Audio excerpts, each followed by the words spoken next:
Good morning, everyone, and welcome back to another story time. Today, my story time is all about snow and snowflakes. So we are going to read a book called Little Snowflake.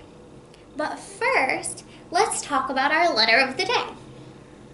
So if you tuned in last week, Miss Tanisha talked about the letter A and the sounds it makes and some of the words that start with letter A. Can you think of one? Apple. Good. Okay, so today we are going to talk about the letter B. There are two kinds of letter B that we can draw. We've got an uppercase letter B, so let's practice drawing it together. So first, you want to draw one long line and start way up here and draw your line all the way down and stop. Okay, so we've got our first line. So now let's come back up here to the start of our line and let's go around and come back until we meet that line again. And let's do it one more time. Draw another line and let's bring it all the way around back until we meet the very bottom of that first line. And there you have an uppercase letter B. So the other B is a lowercase b, and that looks like this. So to draw this B, you want to start the same way as the big B. We're going to start at the top, and we're going to draw a line all the way down a long line and stop.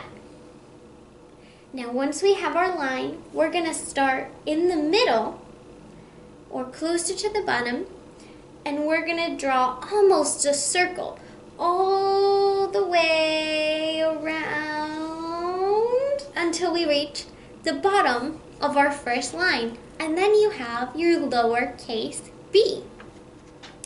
So B makes a sound like b, b. Can you think of any words that start with the letter B? Let's see. Do you know what this is? A bike. B-bike. Good job. What about this one? This one may be a little trickier. A bow or a bow tie. And we have, do you know what this one is? It's big and red.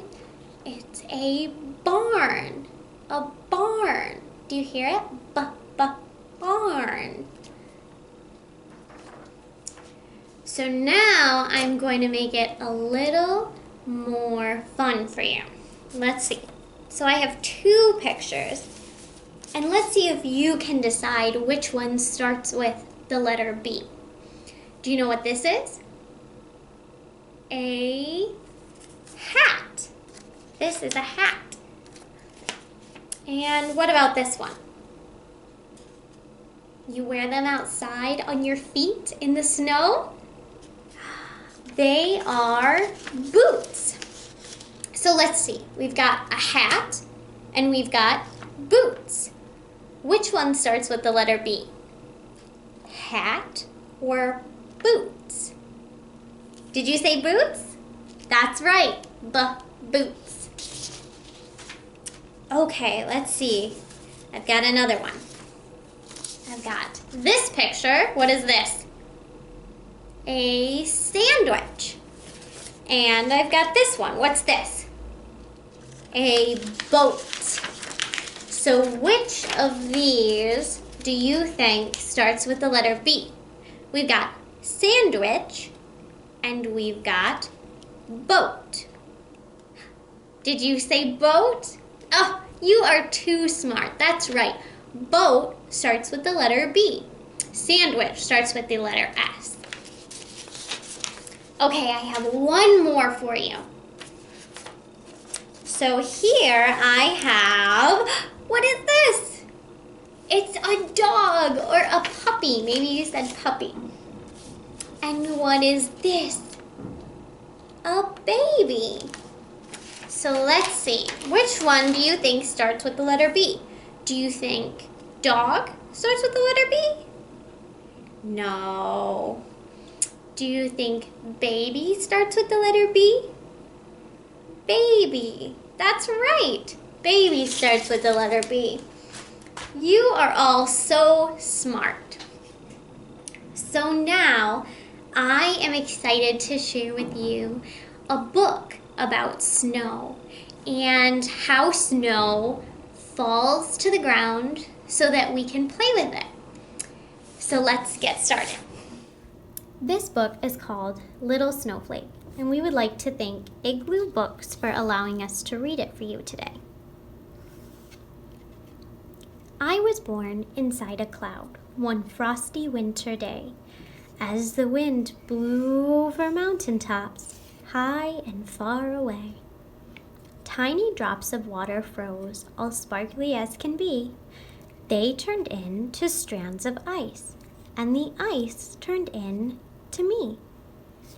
See the little water droplet? As it gets colder, it grows little strands of ice that get bigger and bigger until it grows into a beautiful snowflake. Suddenly, the wind whipped up and hurled me to and fro. I couldn't tell my up from down or which way I should go. Sorry, little snowflake, Wind said with a sigh. I'm needed somewhere else tonight. It's time to say goodbye. Uh-oh, what's gonna happen to Snowflake? And with that, Wind was off, waving back at me. I fluttered gently downward and landed on... What did it land on? A tree. The sun was coming up and the sky was all aglow. From high up in our tree we gazed down at the world below. A squirrel scampered up the trunk to see the snowy view. His paws made all the branches shake, and down to earth we flew.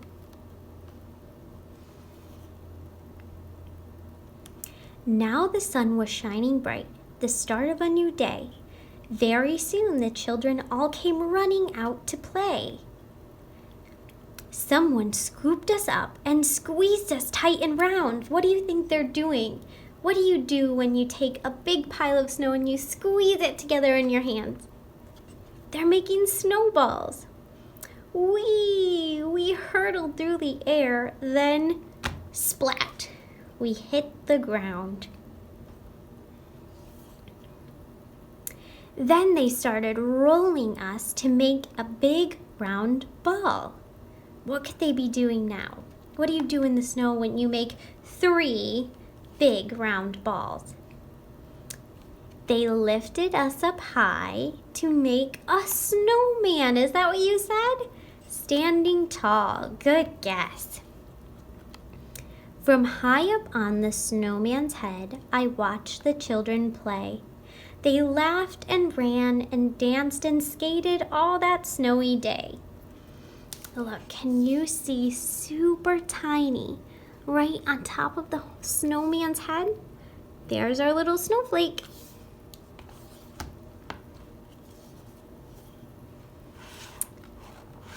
The afternoon grew warmer. The sun was shining bright. The snowman slipped and melted. He was quite a funny sight. Soon we were a puddle, sparkling in the sun. We turned to mist and floated up. Our time down here was done. I drifted back up to the clouds, who gave a happy smile. So nice to have you back again. You've been gone a while. High above the world we flew. The wind began to blow. The cold air turned my mist to ice. What do you think happened next? And ice turned into snow. So here's a better look at everything we just learned. So snowflakes form inside clouds. There's the little tiny water drop when it's very cold, and the tiny drops of water turn into ice crystals that join together in unique and beautiful patterns. When the snowflakes grow large and heavy enough like this, they drift down to the ground as snow, like we see. When the sun shines and the weather gets warmer, what happens to snow? Snow melts and it turns into water on the ground. And then when the water gets hot, it turns to mist that rises up to the clouds, and it does it again and again and again. The end. Wow, wasn't that book fun? The life of a snowflake is pretty amazing. It starts in the sky, and then it falls to the ground, and then it goes back up, and it does it all over again every year, just for us. So another super cool thing about snowflakes is that no two snowflakes are quite alike. Just like in our book that we read. Let's see if I can find an example here. Oh, this is a good one. Just like in our book, can you see how all of the snowflakes on this page are a little bit different? All of the snowflakes that fall from the sky are a little bit different too. So the next time that it's snowing, try and go outside and see if you can catch a snowflake in your hand. And see what it looks like. And then see if you can catch another and see if it's the same as the first one. They're really tricky to see. I tried to go out and spot some for you today, but once the snow starts to melt, they lose their shape. And so they're not as clear as they were before. So you have to catch them fresh when they're falling from the sky and see if you can catch them on your mitten and get a closer look. Well, thank you so much for joining me today. And if you haven't already, go check out our video from Monday where I show you how to make a snow globe craft from this story time. And if you've already done that, then make sure you tune in next Monday, January 24th, and Miss Nicole will be doing her You Make Me Smile craft. And the next day, on the 25th and the 26th, she'll be doing her story time. So make sure you tune in, and thank you so much for joining me this morning. Have fun playing in the snow. Bye.